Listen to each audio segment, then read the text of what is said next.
Bwana Yesu asifiwe. Familia ya Mungu, watoto wa Mungu, wana wa Mungu, ninawasalimu katika jina la Yesu Kristo, Mungu aliye hai. Naitwa Mchungaji Daudi Maila Makolima kutoka kanisa la Mennonite Tanzania, Dayosisi ya Mashariki. Nichukue nafasi hii tena kukukaribisha kwenye kipindi chetu Anza na Bwana au Amka na Bwana. Kipindi kilichopita nimetafakari na wewe na ninaendelea kutafakari na wewe katika shughuli ya mwanadamu katika wokovu. Shughuli ya mwanadamu katika wokovu.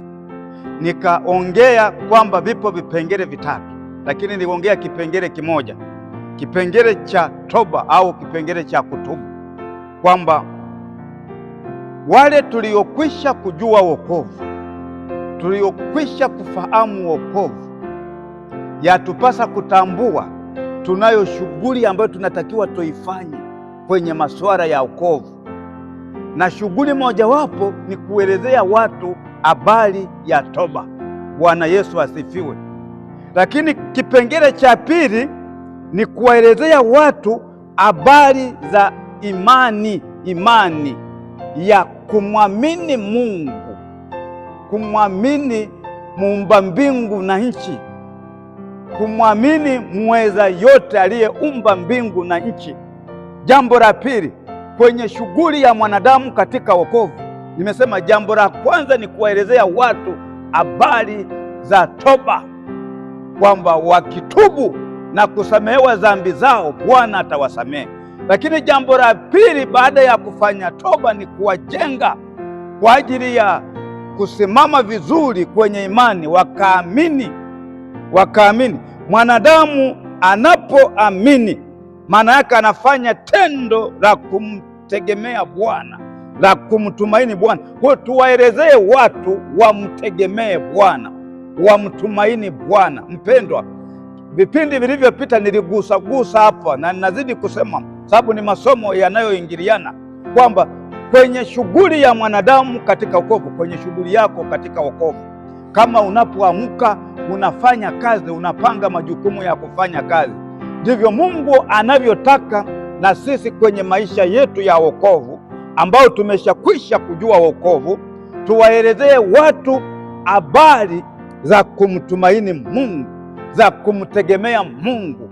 Waelezee watu Mungu ni mweza wa yote. Ukimtumaini Mungu, kwake kuna usalama, kwake kuna amani, kwake kuna utulivu, ukimtumaini na kumtegemea. Lakini wizi ukamtumaini na kumtegemea kama hujamjenga mtu huyo imani yake kuiweka kwa Mungu aliye hai.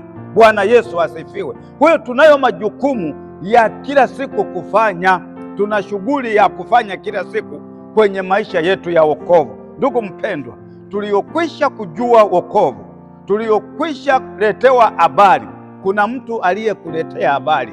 Hebu fikiria kama mtu asingekuja kwako kukuletea habari za Yesu Kristo, je, ungekuwa wapi? Kama wewe unaamini kuna mtu alikuletea habari njema, ndivyo na wewe unahitaji kumpelekea mtu mwingine habari njema, ili aweze kutubu dhambi zake na kugeuza akili yake, tabia yake, mienendo yake ambayo haiko sawa sana mapenzi ya Mungu. Lakini pili, ukamjenge kwenye imani. Imani ni kitu cha muhimu sana. Bwana Yesu asifiwe. Ndugu mpendwa, kama unamtegemea Mungu na unampelekea mtu mwingine habari njema ya kumwambia atubu dhambi zake, na akishatubu unamjenga msingi wa kumwamini Mungu. Unamwambia kuanzia leo, acha mambo yote, acha kwenda kwa waganga wa kienyeji, acha kwenda kwa waganga wanaodanganya mambo ambayo sio sawasawa na mapenzi ya Mungu. Mtegemee Mungu, Mungu atakuwa pamoja na wewe. Na unamwelezea watu kwenye Biblia ambao walimtegemea Mungu, hawakuwa nyuma, hawakuwa mikia, walizidi kuwa vichwa, walizidi kusimama imara katika shughuli ya wokovu. Tunayo mambo ya kuwaelezea watu. Jambo la pili ni kuwaelezea imani, watu waishi kumtumaini Bwana na kumtegemea Mungu katika maisha yao. watakuwa salama hata ile siku ya mwisho Yesu atakayokuja kuchukua kanisa lake. Ni wale tu watakaoishi maisha ya kumtegemea Bwana na kumtumaini Bwana. Wakiishi maisha ya kumtegemea Bwana, kwamba watakuwa salama nyakati zote, hata wakati wa kuja kunyakuliwa kanisa. Mpendwa mtoto wa Mungu, mwana wa Mungu, tunaongea habari za shughuli za wokovu kwa mwanadamu, au shughuli ya mwanadamu katika wokovu. Ni toba, kipengele cha pili ni imani. Ni kuombea